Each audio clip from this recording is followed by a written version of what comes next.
Señor con gozo y alegría. Bienvenidos a nuestro segmento Una espiga para meditar. Siempre con el deseo en mi corazón de que seas prosperado en la medida en que la palabra de Dios empieza a edificar tu vida. Y hablando de edificación, quiero compartir en esta oportunidad el fundamento de nuestra edificación. Todos tenemos un fundamento y el fundamento es Cristo. En el caso de los cristianos, de los creyentes en Cristo, nuestro fundamento es Cristo. Él es la roca. Y quiero en esta oportunidad, como decía, poder mencionar algunos aspectos o algunos elementos que nosotros necesitamos para poder edificar. Partamos de la siguiente cita bíblica. 1 Corintios capítulo 3, verso 10 dice: conforme a la gracia de Dios que me fue dada, yo, como sabio arquitecto, puse el fundamento y otro edifica sobre él. Pero cada uno tenga cuidado cómo edifica encima. En este pasaje veo yo tres aspectos que son necesarios considerar de una manera muy especial, porque de eso va a depender nuestra vida espiritual. Nuestra vida espiritual muchas veces mencionamos que es necesario edificarla, desarrollarla, madurarla, crecer en ese aspecto espiritual. Cuando la Biblia menciona la palabra edificar, es construir hacia arriba, es proyectarse hacia lo alto. Viene entonces Pablo como perito arquitecto, como sabio arquitecto, a quien le delegaron los planos arquitectónicos espirituales de la edificación de la iglesia. Pablo, como especialista entonces, teniendo los planos inspirados por Dios, empieza a trazar diferentes elementos doctrinales con los cuales la iglesia debe de asumir un compromiso, porque cuando la Biblia habla de doctrina, habla de una actitud, de una forma de vivir. Todo aquel entonces que acepta la doctrina de Cristo, la doctrina trazada por Pablo como perito arquitecto para la edificación de la iglesia, asume ese compromiso de hacer lo que la palabra dice que debe de hacer.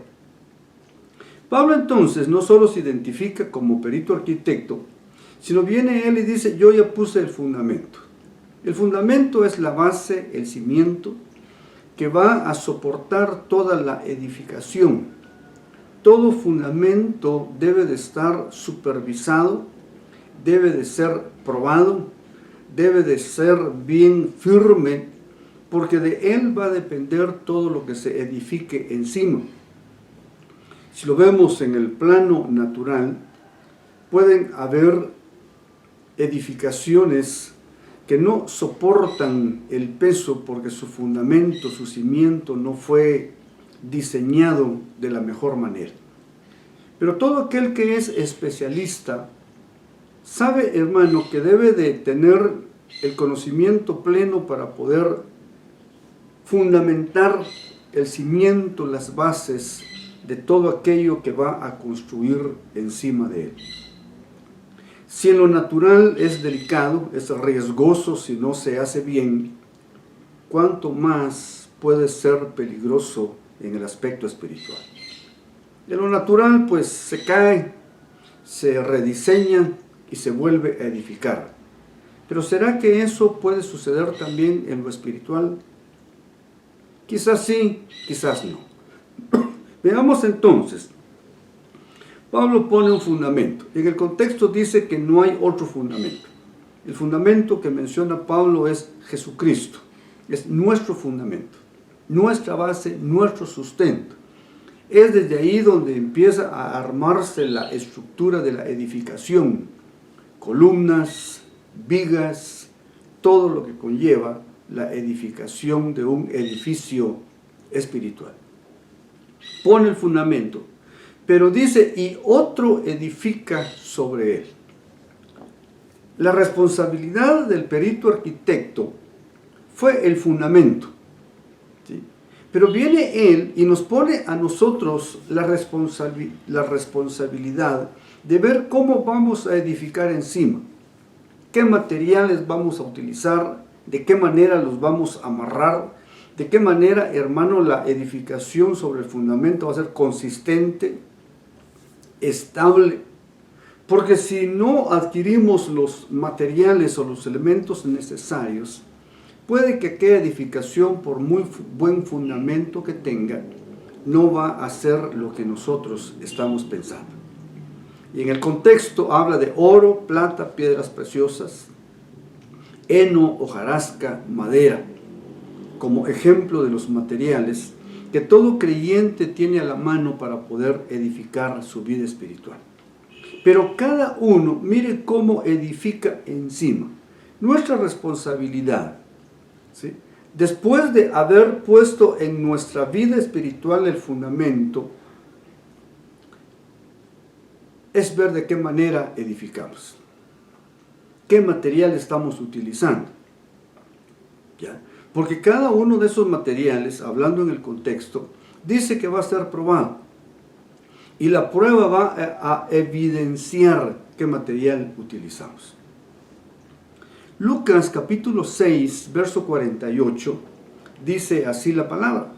Dice, es semejante a un hombre que al edificar una casa, cavó hondo y echó cimiento sobre la roca.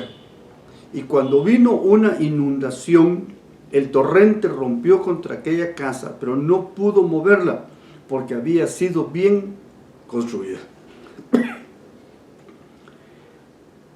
Este ejemplo nos marca a nosotros algo bien importante.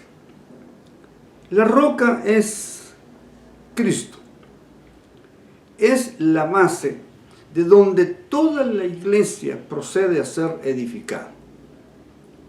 Es la base, es el punto de proyección de la edificación, de la construcción de la iglesia. El hombre prudente es aquel que para edificar una casa, dice, cavó hondo, cavó hondo. ¿Cuánto cavaría? Pues lo necesario o lo suficiente hasta que encontró la roca. Esa roca viene a ser entonces, en nuestra vida espiritual, el punto de partida de nuestra edificación. Insisto, repito, el fundamento es Cristo. En el caso de nosotros, los creyentes, es Cristo. Otros creyentes podrán tener otro fundamento, un hombre mortal o un nombre mortal. Pero nuestro fundamento es Cristo, que murió, pero también resucitó. Y dice la palabra que está a la diestra del Padre, intercediendo de una manera muy especial por cada una de nuestras necesidades. La acuciosidad, la responsabilidad, hermano, de la edificación, entonces está en nosotros. Vamos a cavar hondo, hasta donde encontremos la roca. El cimiento firme, ¿sí?, de donde partamos con toda confianza nuestra edificación espiritual. Y después de haber encontrado la roca, dice que puso el fundamento. Empezó la edificación. Y vino la inundación, vinieron los torrentes, y aquella casa permaneció firme porque fue bien edificada. Pongámosle nombre a los torrentes y a las inundaciones. Agua. El agua es figura de la palabra, o se aplica a la palabra. Pero puede ser palabra que no viene de Dios, ¿sí? En el mejor sentido, pongámosle doctrinas. ¿Cuántas doctrinas han salido a la luz en los últimos tiempos? Tengo entendido de que hay más de 13,000 religiones. Y cada una religión tiene su fundamento, tiene su punto de partida. Y cada una de esas religiones tiene también su doctrina, ¿ya? Entonces, si hay 13,000 religiones, Pensemos que hay también 3000 clases de doctrinas, quizás algunas similares, quizás algunas diferentes, quizás no encaja ninguna de ellas con la verdadera doctrina, con la doctrina que vino a enseñar Cristo para la iglesia de Cristo.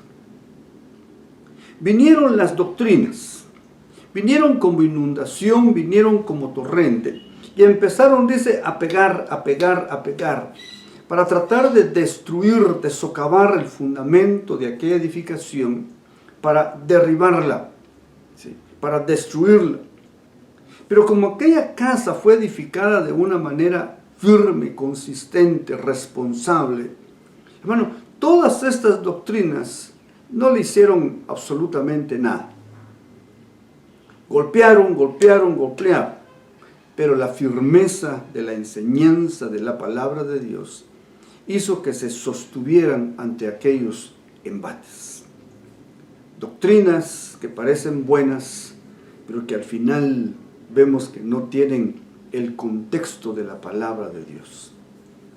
Mencionemos, por ejemplo, la doctrina de la prosperidad. El problema de la doctrina de la prosperidad es el enfoque que se le da. La Biblia habla de la doctrina de la prosperidad. Dice, mi querido Gallo, quiero que seas prosperado en todo, la prosperidad. Pero pone varios elementos.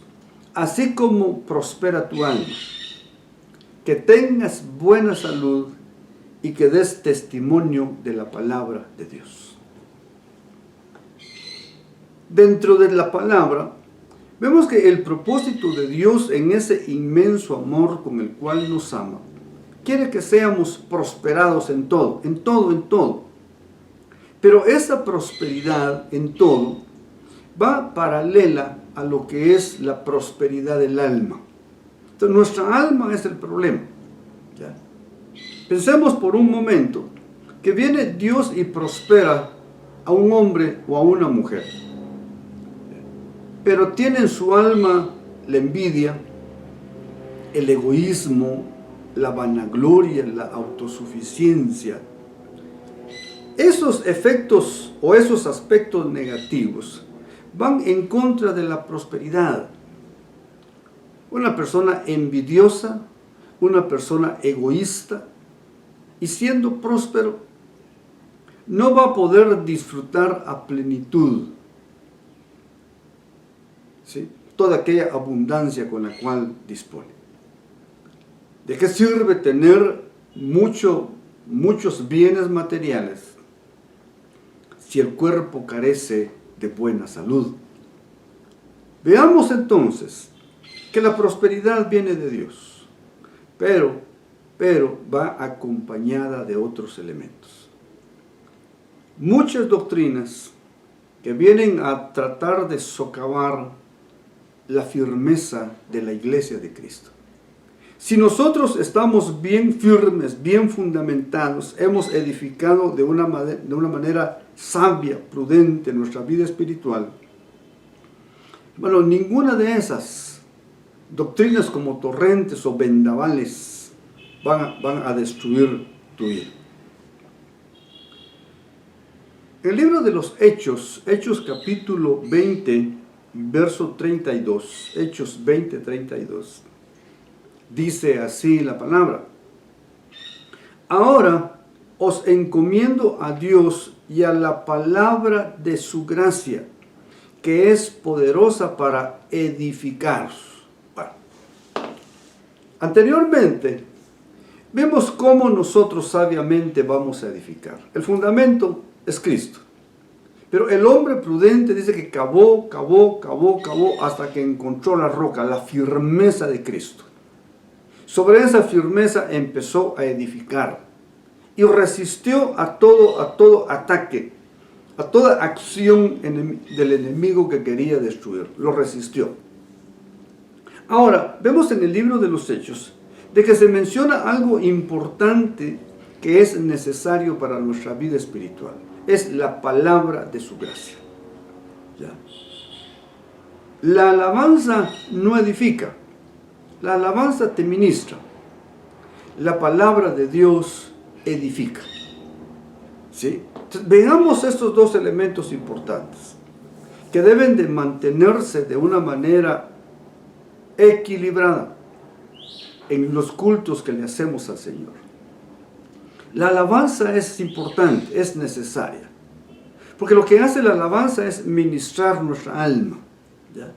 Si venía un alma atribulada, le da paz. Si venía un alma angustiada, le da reposo. Si venía una alma triste, le da gozo, le da alegría, ¿ya?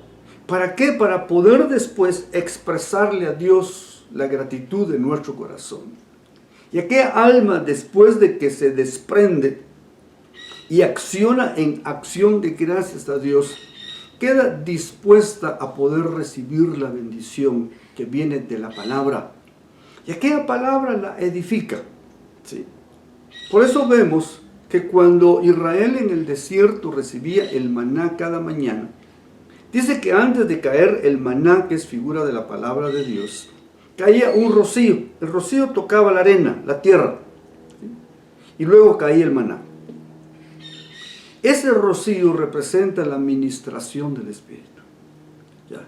Porque la palabra no puede hacer contacto con la tierra. Es necesario aquel rocío, ¿sí? Y luego salía el pueblo de Israel y comía cada quien lo que quería. ¿Cómo va a venir entonces la palabra de Dios? Va a venir cuando es antecedida la alabanza. Ese rocío, ese refrigerio del Espíritu Santo, esa motivación del alma, hermano, a querer tener algo más de Dios en la vida. La palabra de su gracia es poderosa para edificarla, hermano. Tiene poder la palabra. Bien dice el libro a los Hebreos, dice, porque la palabra de Dios es viva y eficaz, es poderosa, más poderosa que una espada de dos filos, que penetra, y llega hasta la frontera del alma y el espíritu. La palabra sabe hacia dónde dirige la edificación, al espíritu y al alma.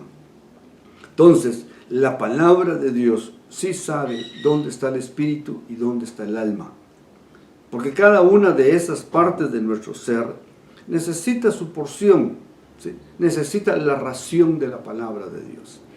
¿Qué nos edifica entonces? La palabra de su gracia.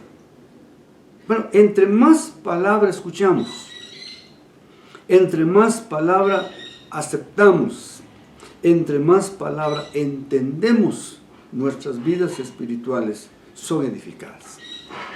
Porque si no entendemos, por más que leemos, hermano, no somos edificados. ¿Ya? Veamos el caso del eunuco que regresaba decepcionado porque el Mesías había muerto, y lo empieza a aparejarse Felipe. Y le dice Felipe, ¿entiendes lo que lees? ¿Cómo voy a entender si nadie me lo explica? ¿Ya? Entonces, iba decepcionado, desmoralizado, frustrado, ¿ya? Porque aquel a quien mencionaba el libro de Isaías había muerto. Pero cuando se le empezó a explicar, fue edificado, ¿ya? E inmediatamente dice, bueno, yo quiero ser bautizado en agua. ¿Qué impide que yo sea bautizado? Bueno, agua, ahí está el agua. Y al agua. Se edificó. La palabra de su gracia entonces edifica. Nuestras vidas, hermano, para poder ser edificados con la palabra de su gracia, es necesario discipularnos. El discípulo es aquel que está constantemente siendo ministrado, edificado por la palabra de Dios. Constantemente. Porque en el discipulado es donde aprendemos. El discipulado es como la escuela, como la universidad. Es a donde vamos a aprender para prepararnos de lo que viene al día siguiente, o de lo que viene un instante después. Entre más nos discipulamos, más aprendemos. Y entre más aprendemos, más nos comprometemos. Y eso conlleva la edificación espiritual. Veamos en el libro de los Hechos, de que aún en los evangelios, Jesús vino a discipular, vino a ser discípulos. Y los discípulos en el proceso del discipulado terminaron siendo los pastores. Luego vemos en el libro de los Hechos que la escogencia de diáconos se hizo del grupo de los discípulos. El discípulo entonces es el peldaño inferior que te proyecta al escalón inmediato superior en una posición ya diferente en la tarea, en la obra del Señor. ¿De dónde se escogen entonces los servidores, los comprometidos, los enviados? Se toman de los discípulos. El discipulado en una congregación, en una misión, hermano, yo la veo de mucha importancia. En otros lugares tienen otros nombres. Pueden ser diferentes nombres. Lo que no debe de ser diferente es el propósito de ser discípulo. Nadie, hermano, puede ser discípulo o nadie puede crecer si no lo hace bajo la sombra del maestro. Porque el discípulo, cuando haya aprendido, cuando se haya capacitado, ¿sí?, va a llegar a ser como su maestro. El propósito del discípulo es no quedarse como discípulo, sino hacer el efecto multiplicador, que ahora es discípulo, mañana es maestro. Lo que aprendió como discípulo lo da como maestro, y como maestro le toca hacer la tarea de formar discípulos. Y esos discípulos vuelven a formar otros discípulos. Ese es el propósito, el objetivo del discipulado, de multiplicar discípulos. Porque la madurez, el crecimiento espiritual de la iglesia no se mide en base al número de miembros, sino se mide en base al número de discípulos. Porque el discípulo adquiere una posición diferente. Está comprometido, es responsable y está de una manera más estrecha relacionado con la acción de la palabra de Dios. Voy terminando el tema. Dice, Primera de Tesalonicenses 5:11. Por tanto, alentaos los unos a los otros y edificaos el uno al otro. Bueno, nuestra responsabilidad es ser edificados. La palabra de Dios nos edifica porque es poderosa para hacerlo. Otra cosa importante, hermanos, es de que nosotros somos emisarios, somos embajadores, somos la proyección del ministerio en la iglesia de edificar a otros. Por eso dice el apóstol Pablo, ¿qué hay entre vosotros cuando os reunís? Hay salmos, hay himnos, hay profecía, hay cantos espirituales. ¿Qué hay? Veamos entonces qué carácter o qué objetivo tienen nuestras reuniones. Si en las reuniones vemos que hay edificación espiritual, estamos en un buen punto. Pero si cuando nos reunimos, hermanos, nos ponemos a hablar de cosas totalmente ajenas y diferentes al Evangelio, no vamos a salir edificados. Tú como yo somos agentes de edificación. Cuando tengas la oportunidad de reunirte con alguien, ¿sí?, recuerda que tu tarea es la edificación de él. Si está pasando por momentos difíciles, dale testimonio. Si está pasando por momentos cuyas circunstancias son adversas, te toca darle palabra, te toca reconfortarlo, animarlo, aconsejarlo, apoyarlo, para que no se sienta solo en aquella situación. Nosotros entonces somos agentes que edifican al prójimo. Nuestra edificación parte de la roca. Sobre la roca el fundamento, y sobre el fundamento viene la edificación, según el pasaje del hombre prudente. Pero tomando como base Pablo, que fue la cita inicial, bueno, el fundamento ya está. Ahora es nuestra responsabilidad de qué manera edificamos. Amén. Te espero en nuestro siguiente segmento de Una Espiga para Meditar, Que tengas un excelente y bonito día. Y recuerda, somos un pueblo sano y próspero porque estamos bajo el pacto de paz y prosperidad. Está mi correo electrónico, escríbeme, será una bendición poder contar con tu punto de vista. Mientras nos vemos, un abrazo fraternal. Una vez más contigo, el pastor Gonzalo Arriaga. Bendiciones.